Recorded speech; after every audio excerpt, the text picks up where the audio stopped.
Agora, de uma forma bem simples, mas só para nos deixar convicto de que nós estamos no que é verdadeiro.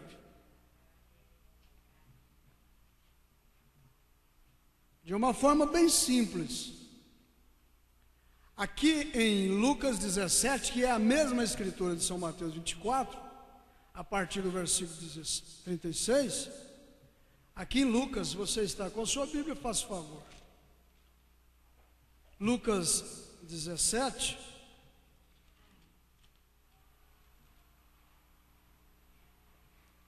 a gente olha assim, para a sociedade, para o mundo,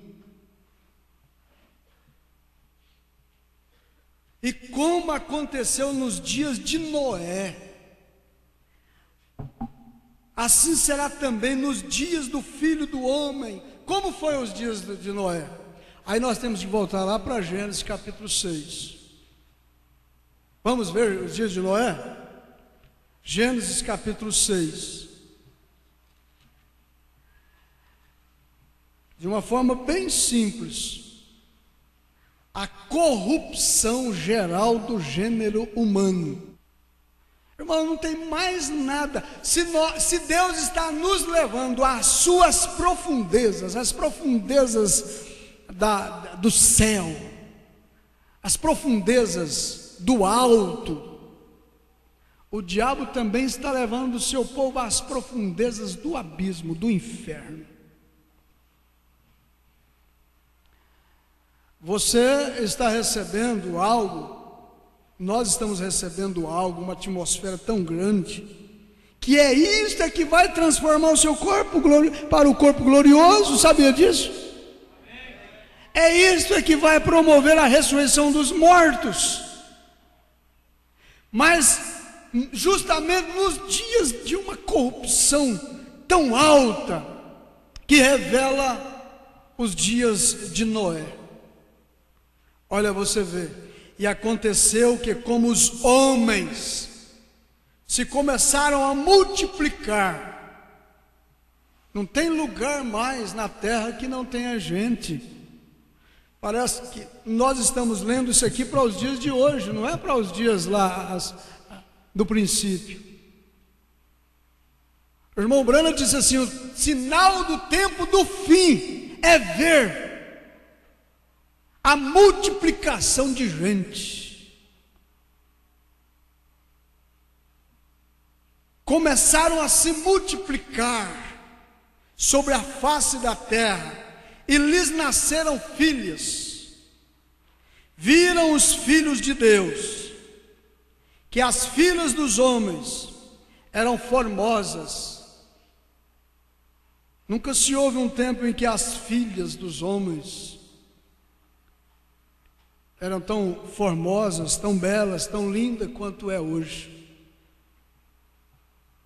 As nossas irmãs devem ver isto com luz, porque exige dois tipos de beleza. O irmão Branham prega para nós, o profeta fala para nós, nos esclarece que a beleza não é de Deus.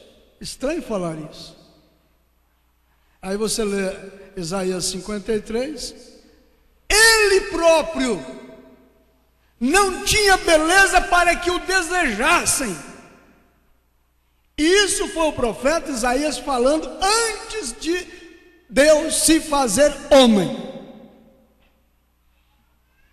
Mas é próprio do inimigo fazer as coisas ficarem belas, atraentes, para enganar, usando os meios artificiais e tudo. Olha bem, viram os filhos de Deus que as filhas dos homens eram formosas, e tomaram para si mulheres de todas as que escolheram. Aí foi aquela mistura terrível. Deus antes tinha feito o quê? Uma separação, e quando ele separou tudo, viu que estava tudo bem, estava tudo em ordem. Mas aí o inimigo, em Gênesis capítulo 3, misturou tudo. ao ponto de Caim pensar que Adão era seu pai. E Deus teve que vir escrever duas genealogias, uma do capítulo 4 de Gênesis e uma no capítulo 5, a genealogia de Adão.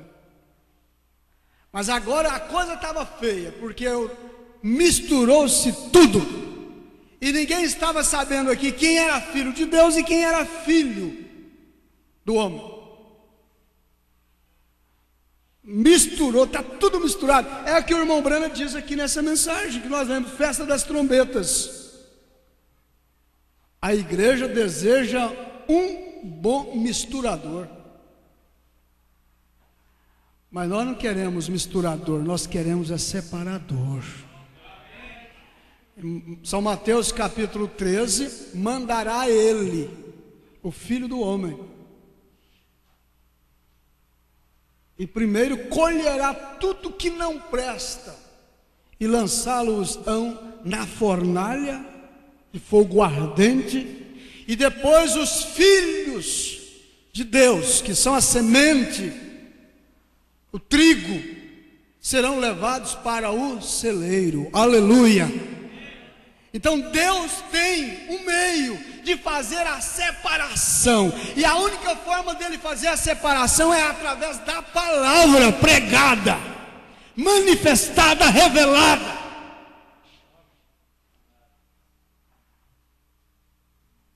É o indivíduo que faz a diferença. Então disse o Senhor: não contenderá o meu espírito para sempre com o homem. Deus não tem isso com ele não tem que ficar brigando, insistindo. Ele sabe que o homem, ele tem essas inclinações, ele sabe disso. Aí o irmão Brando diz assim: não condene o pecador por fumar, por beber. Isso é a natureza dele, é o melhor que ele conhece. Mas vós estáis limpos pela minha palavra, disse Jesus. As minhas palavras são espírito e vida. Vós não escutaste as minhas palavras, porque vós não sois das minhas ovelhas, mas as minhas ovelhas ouvirão a minha voz. Não contenderá o meu espírito para sempre com o homem, porque ele também é carne, porém os seus dias serão 120 anos. 120 anos.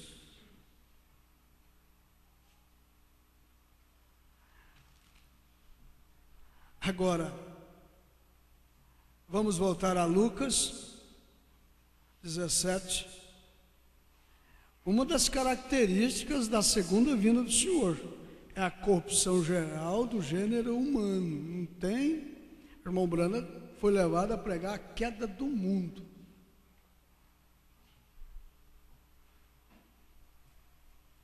Aqui no capítulo 24, vamos ver um pouquinho aqui, ver o que o Mateus fala a respeito desse mesmo assunto. 24, 36, é o mesmo assunto. Mas vamos ver as palavras dele. Porém, daquele dia e hora ninguém sabe. Ninguém sabe. Mas a sua alma, irmão, ela sabe.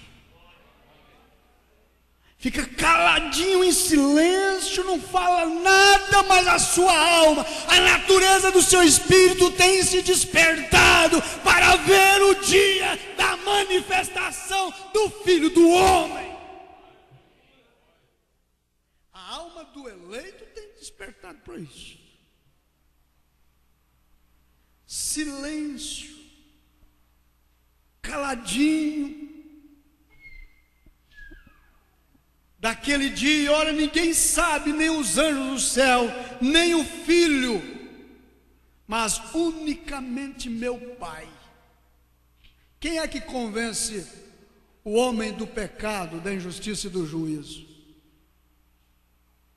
Quem é? É o Pai de Jesus, o Espírito Santo. Jesus chegou a dizer que ninguém podia ir a Ele se primeiramente o Pai não o trouxesse. O Espírito Santo, né?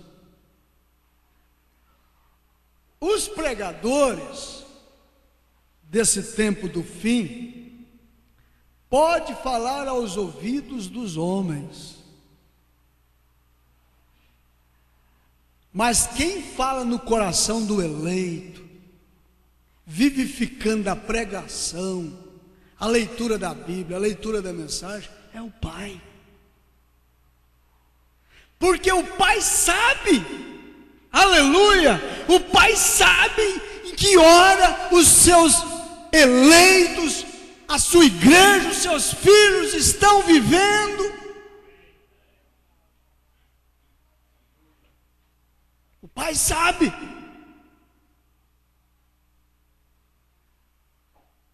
Então eu falo, se todas as pessoas que eu já tenho pregado estivessem hoje congregando comigo, a Igreja de Redenção de Pau d'Arco, de Conceição, irmão, seria muito grande. Vocês, cada pastor também diria o mesmo. Mas a pregação, ela não é para uma afinidade só, ela é para duas afinidades, para salvação e para condenação. Salvação daqueles que ouvem com os ouvidos da alma, os ouvidos de dentro, e para a condenação daqueles que não têm alma para ouvir, para ressuscitar, para despertar.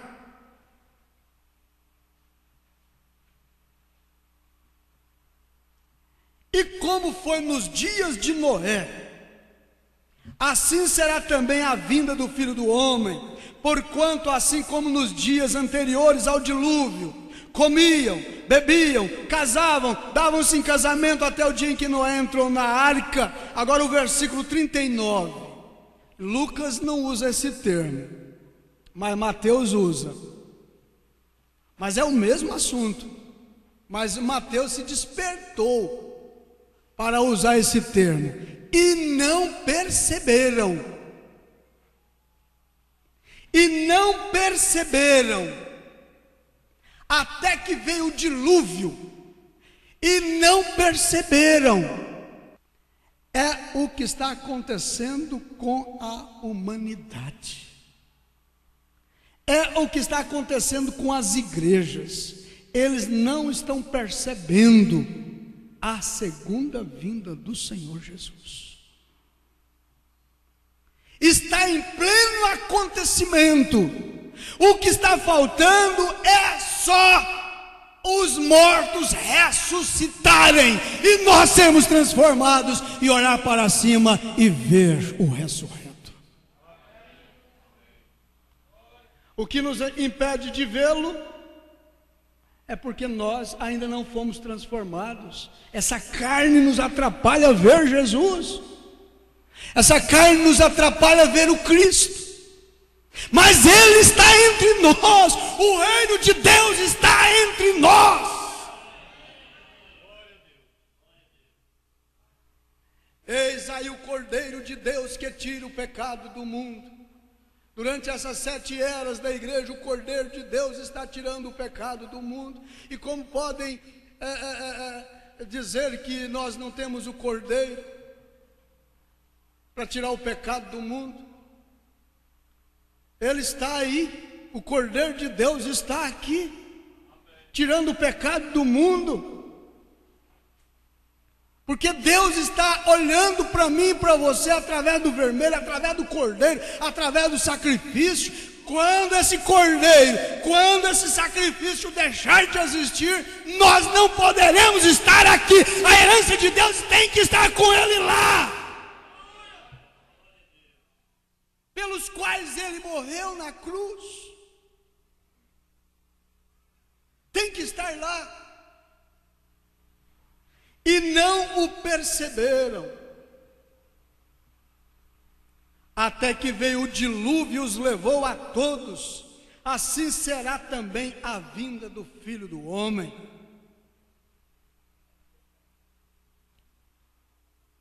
Agora voltando aqui em Lucas 17, o versículo 28, São Mateus não faz referência desse assunto aqui em relação a Sodoma, mas Lucas faz. Lucas, ele viu na sua visão, ele escreveu o que Jesus falou. É claro que Mateus ouviu Jesus falando, mas Mateus não se despertou para escrever isso aqui, em relação aos dias. Mas o Lucas ouviu Jesus falando, e mais do que depressa escreveu. E o Mateus ouviu também, mas só se escreveu. Então você entende. Deus precisa de cada um de nós neste quadro, e nós estamos ouvindo a mesma coisa, mas Deus desperta um para falar de algo e desperta outro para falar de algo, e nós estamos ouvindo a mesma coisa. Não foge do assunto, não foge do assunto. Veja só, e como também dá, mas nos dias, como é que é? Onde é que eu estou? Versículo 28. Como também da mesma maneira aconteceu nos dias de Ló. Ele usa a mesma expressão, Jesus usa a mesma expressão aqui, e o Lucas escreve direitinho. Comiam, bebiam, casavam, davam-se em casamento, compravam, vendiam. É a vida social, é a vida normal. Plantavam, edificavam. Mas no dia em que Ló saiu de Sodoma, choveu do céu fogo e enxofre e os consumiu a todos. Outra característica da segunda vinda do Senhor Jesus é os dias de Sodoma. Você lê aqui Gênesis capítulo 6, você vê violência, guerra, você vê derramamento de sangue, você vê tudo corrompido. E aqui em Lucas 17, você vê os dias de Sodoma e de Gomorra. E para você ver como que era Sodoma e Gomorra, é claro que você tem que voltar lá atrás. Você tem que voltar lá no livro de Gênesis capítulo 18. Vamos ver Gênesis 18? É simples, mas isso te deixa convencido de que nós estamos na segunda vinda do Senhor. E oxalá que o arrebatamento já tenha começado com você. Aleluia. Cada um de nós estejamos nisto, né? Gênesis 18, interessante demais. Os dias de Sodoma e Gomorra, os dias de Ló. Gênesis 18. Vamos ver aqui, porque nesta segunda vinda do Senhor, como na primeira vinda, houve lá as duas classes de crente. Uns que ouviram a voz do Espírito que falava à igreja. Inclusive Jesus tinha uma maneira peculiar, né? Quem tem ouvidos, ouça. Ele não importava com quem não tinha ouvidos para ouvir, ele importava com quem tinha ouvidos para ouvir. Ouça. Ele chegou a admitir: uns podem ouvir, outros não. E deixa que os mortos enterrem seus mortos. Não preocupa com isso não. Quem pode aceitar esse discurso, aceita. Quem não pode, não aceita. Mas que a palavra de Deus vai ser mudada porque você não aceitou, não vai ser mudada. Ah não, mas podia. Alguém disse assim: se vocês tirassem esse profeta e tirasse essa mensagem da doutrina da serpente, eu ia congregar com vocês. O irmão disse assim: irmão, você acha a mensagem que nós pregamos ser uma mensagem tão diferente, tão maravilhosa e tão gostosa, e você pedir para nós tirar o profeta? Se nós tirar o profeta, nós vamos ficar com a mesma mensagem nojenta, enfadonha que nós tínhamos quando estávamos aí no sistema dos homens. Como é que vamos tirar, gente? Gênesis 18.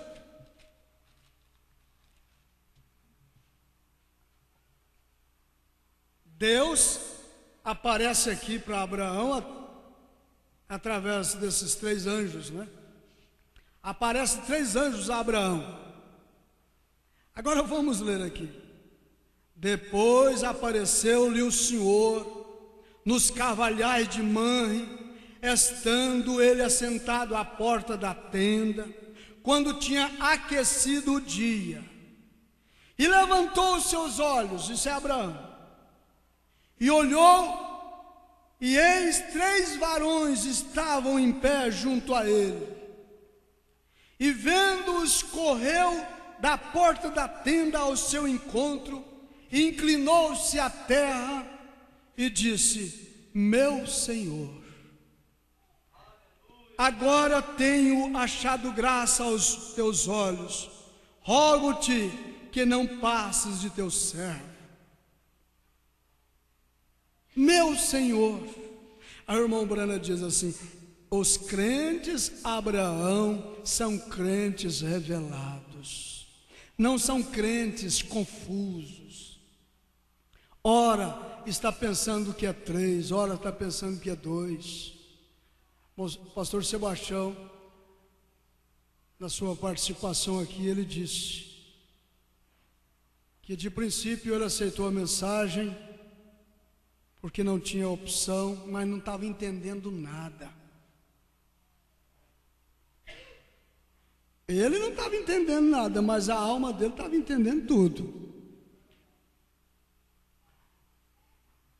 Tem coisas que você ouve, tem coisas que você vê, tem coisas que você lê, você não entende mesmo não, irmão. Mas você é crente Abraão. A sua alma tem um fundo que clama, e esse fundo terá a resposta daquele clamor.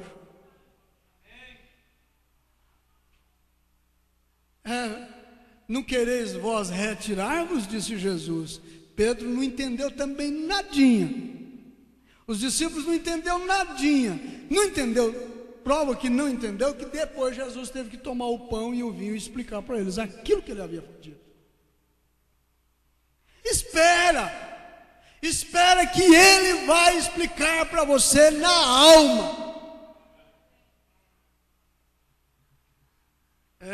O Abraão viu 3 lá e disse: meu Senhor, se agora tenho achado graça aos teus olhos, rogo-te que não passes de teu servo. Traga-se agora um pouco de água e lavai os vossos pés e recostai-vos debaixo desta árvore, e trarei um bocado de pão para que esforceis o vosso coração. Depois passareis adiante, porquanto por isso chegasse até vosso servo. E disseram: assim fazem como tens dito. E Abraão apressou-se em ir ter com Sara a tenda, e disse: amassa depressa 3 medidas de flor de farinha, e faze bolos. E correu Abraão às vacas, e tomou uma vitela tenra e boa, e deu ao moço, que se apressou em prepará-la. Agora eu estou lendo isso aqui porque Lucas 17 diz que como foi nos dias de Sodoma e Gomorra, assim seria nos dias da manifestação do Filho do Homem. E Filho do Homem é profeta. O William Branham foi embora, mas o profeta está conosco. O ministério do Filho do Homem está aqui nesta manhã. Porque o ministério de Filho do Homem, irmão, é revelar Cristo para a igreja e colocar a igreja num reino restaurado. O mundo não me verá mais, mas vós me vereis. Será que nós não estamos vendo ele? Não. Há tanto tempo que eu estou convosco que vós não me tendes conhecido. Sabe que o que aconteceu lá não é o mesmo que está acontecendo hoje com a sociedade? Mas o Filipe viu.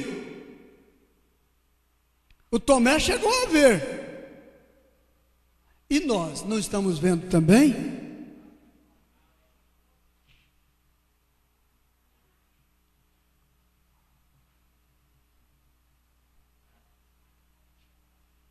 Correu Abraão às vacas e tomou uma vitela tenra e boa, e deu ao moço que se apressou a prepará-la, e tomou manteiga e leite e vitela que tinha preparado, e pôs tudo diante deles, e ele estava em pé junto a eles, debaixo da árvore, e comeram. Disseram-lhe: onde está Sara, tua mulher? E ele diz: ela aí está na tenda. E diz: certamente tomarei a ti por este tempo, tornarei a ti por este tempo da vida, e eis que Sara, tua mulher, terá um filho.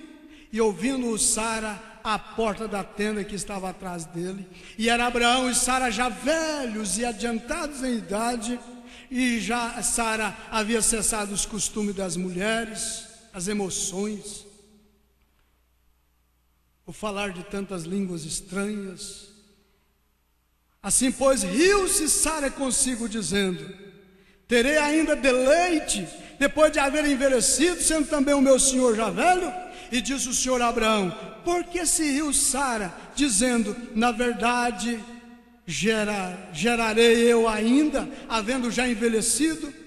Haveria coisa alguma difícil ao Senhor, ao tempo determinado? Tornarei a ti por este tempo da vida, e Sara terá um filho. E Sara negou, dizendo: não me ri, porquanto temeu. E ele disse: não diga isso, porque te riste. E levantaram-se aqueles varões dali e olharam para a banda de Sodoma. Olharam para a banda de Sodoma. E Abraão ia com eles, acompanhando-os. Agora eu estou lendo isso aqui para vocês trazer para os nossos dias. Amém? Está correto isso? Os pastores concordam?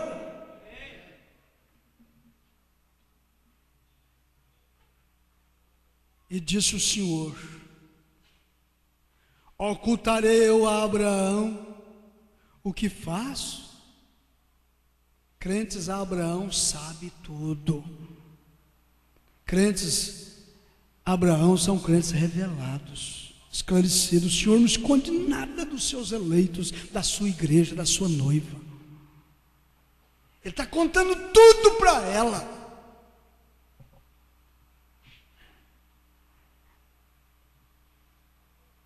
Visto que Abraão certamente virá a ser uma grande e poderosa nação, nele serão benditas todas as nações da terra, porque eu tenho conhecido que ele há de ordenar a seus filhos e a sua casa depois dele, para que guarde o caminho do Senhor, para obrarem com justiça e juízo, para que o Senhor faça vir sobre Abraão o que acerca dele tem falado. Disse mais o Senhor: porquanto o clamor de Sodoma e Gomorra se tem multiplicado, e porquanto o seu pecado se tem agravado muito. Qual que era o pecado de Sodoma e Gomorra? A igreja sabe. Era o homossexualismo, né? O lesbianismo, o carnaval, a carne, o sexo. O assunto é sexo. O pastor Joaquim diz assim: o sexo, o assunto do sexo, o comércio do sexo está tendo mais valor do que o ouro. O ouro pesa menos, colocando na balança o comércio. Sodomismo. O Abraão está na terra. Se o Elohim está na terra, o Abraão está na terra. A Sodoma está aí. Visto, disse mais o Senhor, o clamor de Sodoma e Gomorra se tem multiplicado, e porquanto o seu pecado se tem agravado muito, descerei agora e verei se com efeito tem praticado segundo este clamor que é vindo até a mim, e se não, sabê-lo-ei. Então viraram aqueles varões o rosto dali e foram-se para Sodoma. Mas Abraão ficou ainda em pé diante da face do Senhor. E aí veio a intercessão de Abraão por seu sobrinho Ló.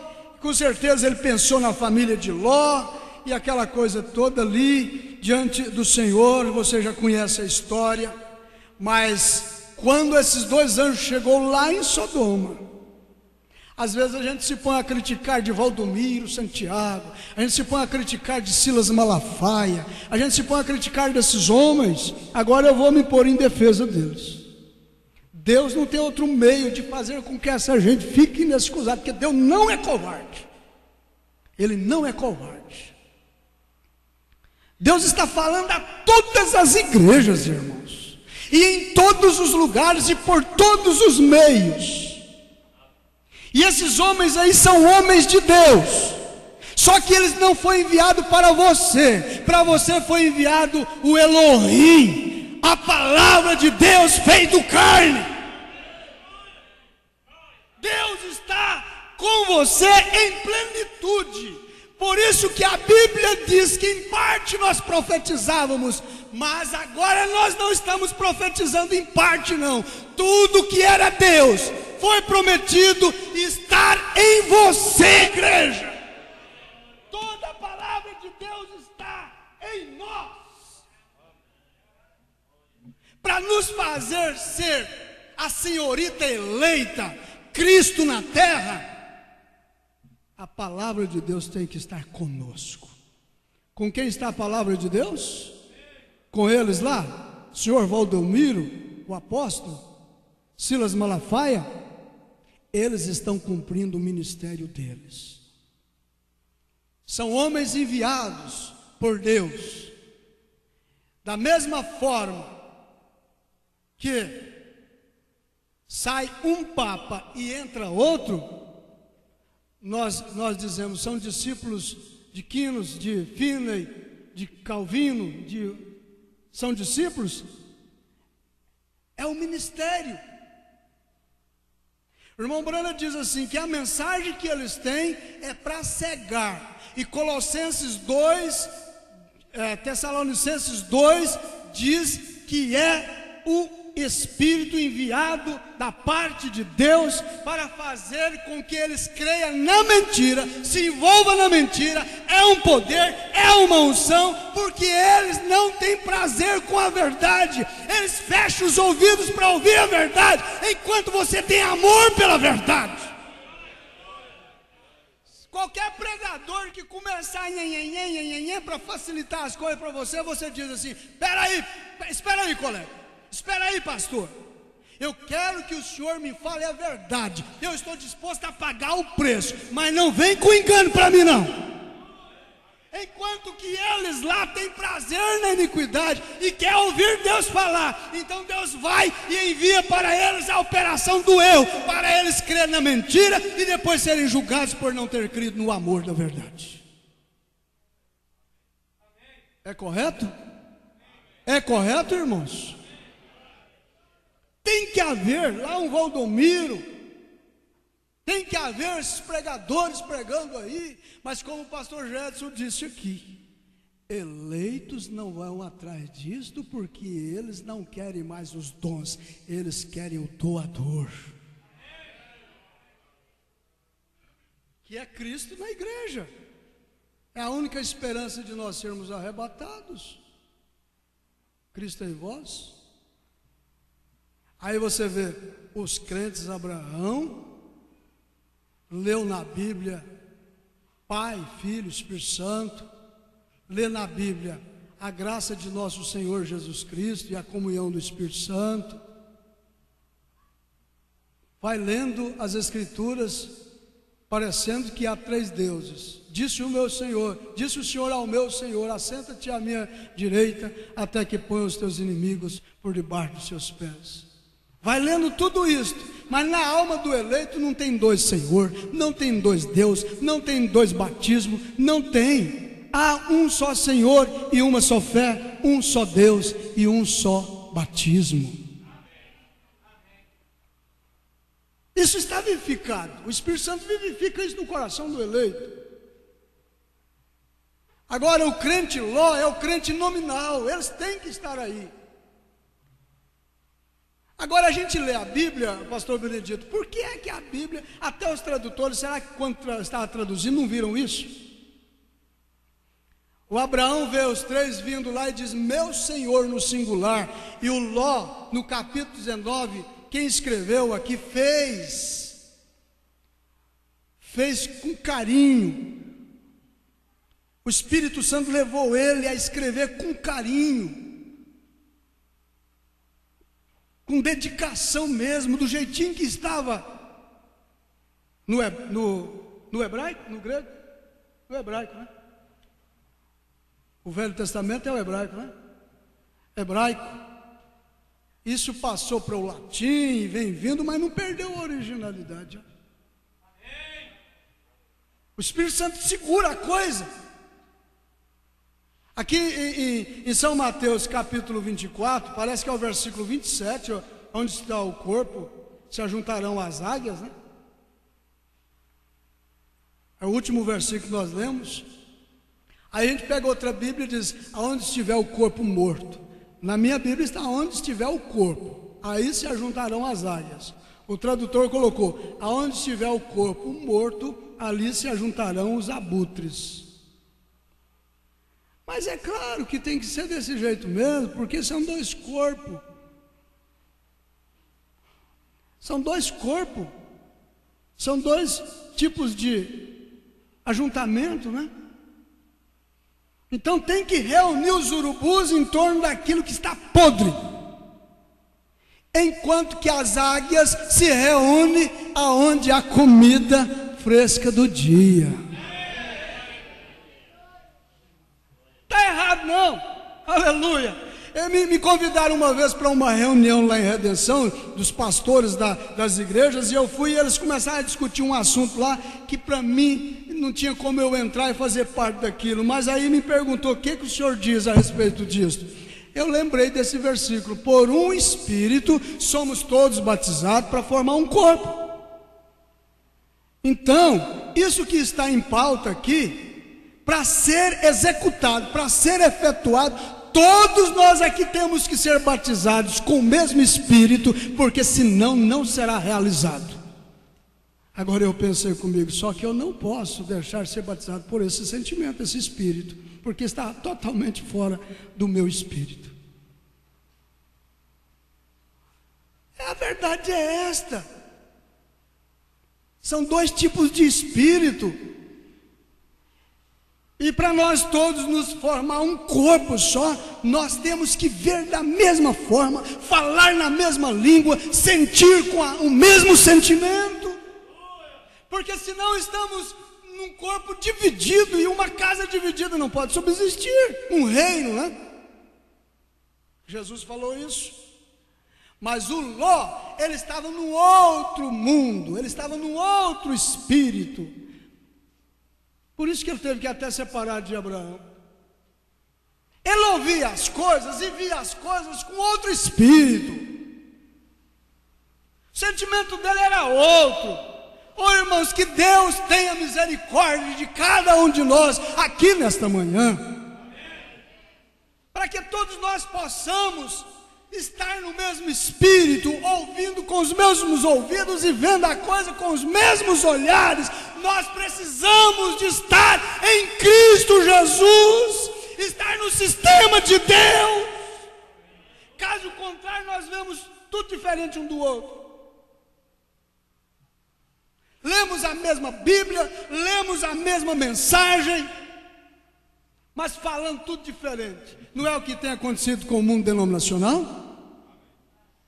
A confusão de coisas. Agora você vê, estamos em pleno acontecimento, a segunda vinda do Senhor. Que relógio tinha que ter ali, pastor? E vieram os dois anjos de Sodoma à tarde, e estava Ló assentado à porta de Sodoma, e vendo-os Ló, levantou o seu levantou-se ao seu encontro e inclinou-se com o rosto à terra. Mesmo jeitinho que Abraão fez. Por que tem que ser escrito desse jeitinho? Inclinou-se o seu rosto em terra, reconheceu que era sobrenatural.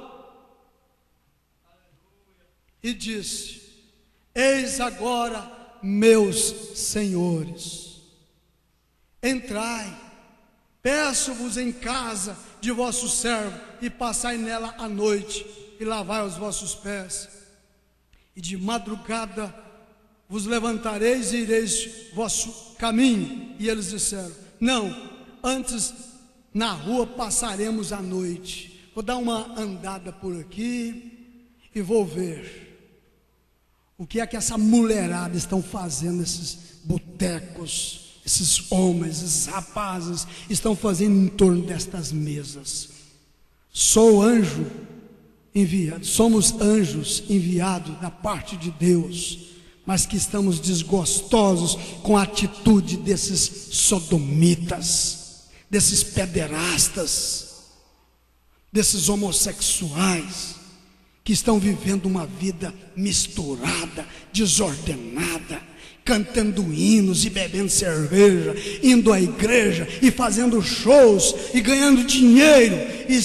Estou desgostoso com isso. Deixa eu dar uma passeada aqui, deixa eu dar uma andada aqui, ouvir esses pregadores pregar o que eles estão pregando, ver tudo que está acontecendo nessas igrejas, porque de Deus ninguém se esconde. Mas está lá o Ló gemendo. Irmãos, Deus continua nos abençoando, nos ajudando. Aqui nesta mensagem, o terceiro selo, parágrafo 61. O irmão Brana diz assim, ora, mas isso foi tão humilde em relação à vinda de Elias, em relação à vinda do Senhor, no seu primeira vinda. O irmão Brando diz assim: isso foi tão humilde, até mesmo os apóstolos o passaram por alto. Eles disseram: bem, porque diz as Escrituras, se tu subirás ali para se oferecer agora, porque as Escrituras dizem que Elias tem que vir primeiro. Ele diz: ele já veio e vocês não o conheceram, e como filho do homem eles farão a mesma coisa. Ele diz, fez exatamente o que devia fazer. Interessante que eles tinham as Escrituras no Velho Testamento a respeito de Elias vir primeiro, antes da vinda. Eles tinham isso escrito no Velho Testamento. Mas o Senhor Jesus disse: ele já veio. E da mesma forma que eles não viram o Elias, eles também não estão vendo a manifestação do Filho do Homem. Agora, nós não somos pregadores de que Elias já veio? E da mesma forma que eles não estão vendo o ministério de Elias na terra, tampouco eles verão a segunda vinda do Senhor. Mas da mesma forma que você está vendo Elias, você está também vendo a segunda vinda do Senhor. Ora, não havia, eu suponho, nem a terça parte da nação judia soube que Jesus Cristo estava sobre a terra. Eles provavelmente tenham ouvido de algum fanático por ali em algum lugar, porém não prestaram nenhuma atenção, seguiram adiante. Ele veio aos seus e os seus não o receberam. Ali é onde eu creio que, agora, não diz que ele viria secretamente, mas o rapto será um segredo. Então, se foi tão secreto quando ele veio, quanto mais o rapto será um segredo. Vem, eles não saberão disto. Diretamente eles dirão: bem, eu pensava que íamos ter um rapto. E todos esses julgamentos caindo sobre a terra, ele dirá: já aconteceu e não o souberam. Vem, isto será tão simples, será tão exatamente como um ladrão na noite. como eu li no livro uma ocasião, como ele chamava, Romeu e Julieta, é o que era. Ele deixou, pegou a escada ao lado da casa, de algum modo assim, foi há muito tempo atrás. Ele veio, tirou sua reticência, pegá-la durante a noite, está tudo escuro, e ele vem, rouba a sua Julieta. Agora, esta é a maneira que isto sucederá, e isto terá sido. Eles mandarão um punhado de anjos para baixo com algumas pás e cavarão as sepulturas. A Bíblia diz: não serão assim, seremos transformados antes mesmo que você possa piscar seus olhos. Só uma piscada, tudo será terminado assim, de repente. Aleluia. Dirão, tal pessoa desapareceu. O irmão Breno diz: desaparece 500 pessoas aí e eles nada percebem. Irmãos, não serão muitos no rapto, somente aqueles que estão percebendo. Vamos fechar os nossos olhos? Em suma, as características da segunda vinda de Jesus Cristo, do Senhor Jesus Cristo, está revelando que a segunda vinda do Senhor está acontecendo. Deus Pai Todo-Poderoso, esse tempo que nós paramos para falar, para gritar, para ler as mensagens, para ouvir pregadores, tudo isto é para promover em nós mais fome, mais sede de justiça. Abençoa, meu Deus, cada casal aqui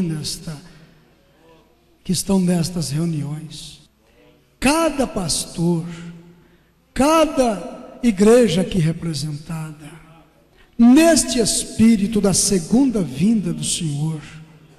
Nossa meta não é construir igrejas e fazer seminários, como se o Senhor viesse daqui há muitos anos pela frente.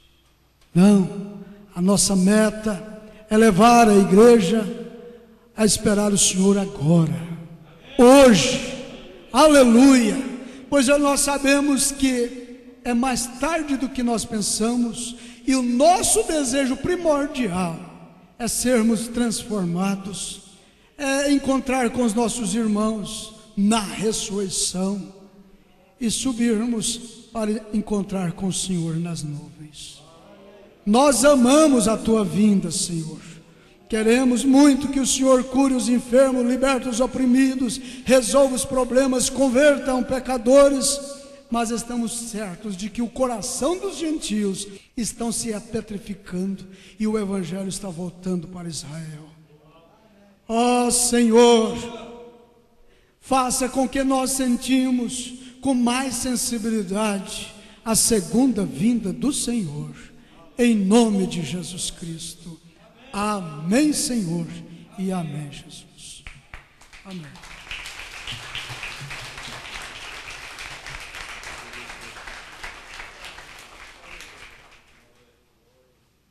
Estamos agradecidos a Deus por essa luz, por essa revelação e pela confirmação do Espírito Santo em nossas almas a respeito dessas coisas. Deus continue abençoando o pastor Edmilson, dando graça a ele. Às 16 horas, o culto da juventude, às 16 horas, mas que é extensivo a todos, né? Às 16 horas. Fechemos os nossos olhos. Queremos agradecer a Deus por este tempo que o Senhor nos deu aqui. Todos os 2 períodos fomos ricamente recompensados, abençoados, e cada um de nós carregamos em nossos corações esta gratidão, porquanto a nossa fé tem sido fortificada aqui nesta manhã, Agora, Deus abençoe o almoço, o que vamos tomar para o nosso ser físico. Abençoe para cada um, para que sirva de força e saúde. Nos abençoe, Pai, no decorrer deste período, o culto dos jovens, ó Deus, e o culto da noite também. Abençoa, Pai. Humildemente te pedimos estas bênçãos e te agradecemos por tudo, em nome de Jesus Cristo. Amém, amém. Às 18 horas começa o culto. Vamos ao almoço. O Senhor abençoe a cada um. Em nome de